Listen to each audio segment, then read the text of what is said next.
नमस्ते। आज हम एक ऐसे डिजिटल प्लेटफॉर्म के बारे में चर्चा करने वाले हैं जिससे लोग अक्सर सिर्फ एक डिजिटल मूड बोर्ड या फोटो सेव करने की जगह मान लेने की भूल कर बैठते हैं।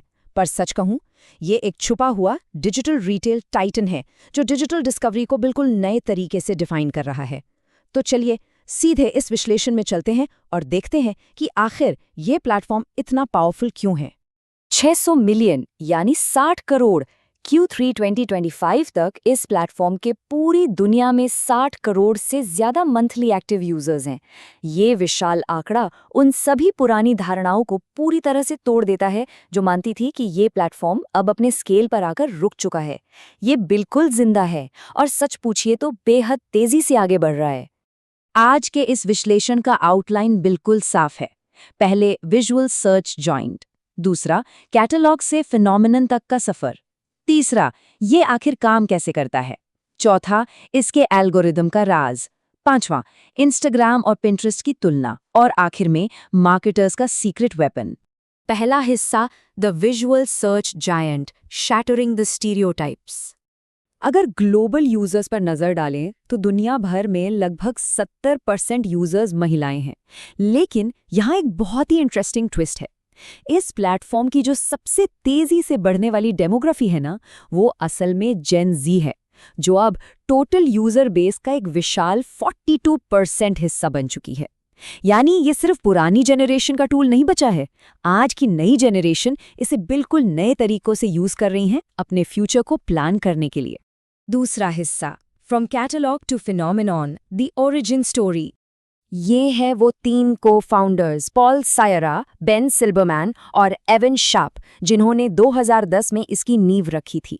अब दिलचस्प बात यह है कि शुरुआत में उन्होंने टोट नाम का एक मोबाइल वर्चुअल कैटलॉग ऐप बनाया था, लेकिन जल्दी ही उन्हें रियलाइज हुआ कि लोग प्रोडक्ट्स खरीदने से ज्यादा उनकी इमेजेस को कलेक्ट और सेव करने में इंटरेस्टेड हैं। और बस वहीं से उन्होंने तुरंत अपना डायरेक्शन बदला और इस विजुअल बुकमार्किंग टूल का निर्माण किया जो आज हमारे सामने है। 2010 में एक क्लोज्ड बीटा लॉन्च से लेकर 2019 के एक मैसिव आईपीओ तक का जो सफर रहा है वो वाकई शानदार है। लेकिन इस पूरी कहानी में सबसे बड़ा टर्निंग पॉइंट या गेम चेंजर अगर मैं कहूं तो वो था 2014 में प्रमोटेड पिन्स का आना। इस एक फीचर ने रेवेन्यू के ऐसे रास्ते खोले कि मत पूछिए, और इसी का नतीजा था कि Q4 2024 में इस प्लेटफॉर्म ने एक ही क्वार्टर में $1.15 बिलियन, जी हां, $1.15 बिलियन का रेवेन्यू आंकड़ा पार कर लिया। तीसरा हिस्सा, how Pinterest actually works under the hood. अब आइए इस डेटा के पीछे की टेक्नोलॉजी देखते हैं। एक छोटी सी सिचुएशन इमेजिन कीजिए।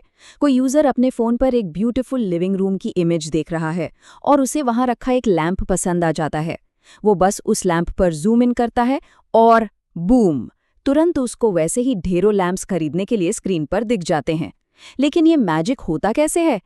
एनवीडिया के मुताबिक ये पूरा कमाल जीपीयू एक्सेलरेटेड डीप लर्निंग और ओपन सोर्स कैफे फ्रेमवर्क का है।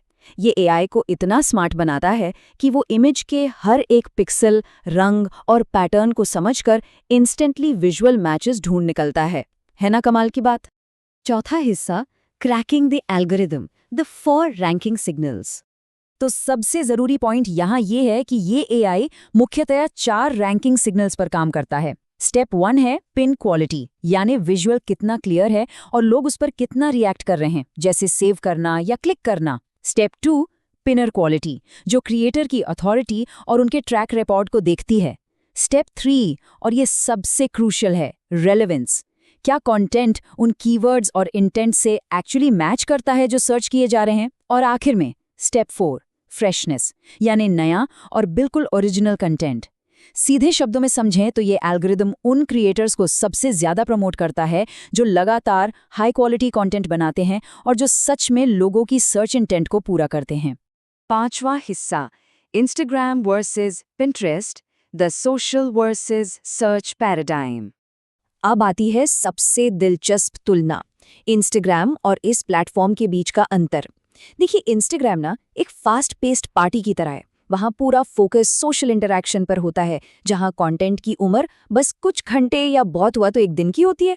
वहाँ का एल्गोरिथम रैपिड एंगेजमेंट मांगता है। लेकिन इसके बिल्कुल ऑपोजिट ये प्लेटफॉर्म एक बहुत ही वेल ऑर्गेनाइज्ड लाइब्रेरी की तरह काम करता है। यहाँ फोकस सर्च पर, यहाँ कंटेंट की उम्र घंटों में नहीं बल्कि महीनों और सालों में होती है। लोग यहाँ आकर अपने फ्यूचर प्रोजेक्ट्स प्लान करते हैं, जिससे ऑप्टिमाइज्ड कंटेंट लंबे समय तक लगातार ट्रैफिक लाता रहता है। ये अपने आप में एक बहुत बड़ा फर्क है। और आखिरी हिस्सा, the marketers secret weapon, business impact and ROI। ये मैट्रिक्स ब्रिलियंटली इलिस्ट्रेट करते हैं कि ये सर्च बेस्ड स्ट्रक्चर एक गोल्ड माइन क्यों है। सबसे बड़ा शॉकर यहाँ ये है कि 96% सर्चेज अनब्रांडेड होती हैं। इसका सीधा सा मतलब ये है कि लोग यहाँ आकर नए आइडियाज और सॉल्यूशंस ढूंढ रहे हैं, किसी स्पेसिफिक कॉर्पोरेट कंपनी का नाम टाइप नहीं कर रहे हैं। किसी भी नए या छोटे बिजनेस के लिए डिस्कवर होने का ये कितना बड़ा मौका है, जरा सोच कर देखिए। और क्योंकि 85% लोग इन ब्रांड पेन से एक्टिवली खरीदारी करते हैं, इस प्लेटफॉर्म की वैल्यू अपने आप साबित हो जाती है। और अगर हम इन बिजनेस बेनिफिट्स पर रैपिडली नजर डालें तो कॉस्ट पर कन्वर्जन आमतौर पर $0 से $2 के आसपास ही रहती है, जो कि बेहद कम है। यहाँ आने वाले शॉपर्स दूसरे प्लेटफॉर्म्स के मुकाबले महीने में डबल खर्च करते हैं। एड्स रन करने पर लगभग 11.5 गुना ज्यादा नई लीड्स आती हैं।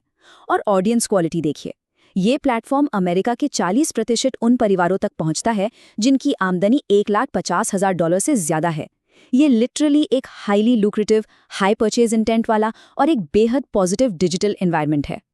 तो इस डीप डाइव के बाद आखिर में एक बहुत ही गहरा सवाल उठता है, क्या हमारा डिजिटल कंटेंट 24 घंटे में गायब हो रहा है या वो अगले कई सालों तक एक एसेट की तरह कंपाउंड हो रहा है? इस पूरी चर्चा से एक बात तो क्लियर है कि बिजनेसेस और क्रिएटर्स को अपनी डिजिटल स्ट्रैटेजी फिर से सोचने की जरूरत है। एक ऐसी विजिबिलिटी बनानी चाहिए जो रातों रात गायब ना हो, बल्कि लंबे समय तक रिजल्ट्स दे। उम्मीद है आज के इस विश्लेषण के बाद इस छुपी हुई ताकत को देखने का नजरिया जरूर बदला होगा।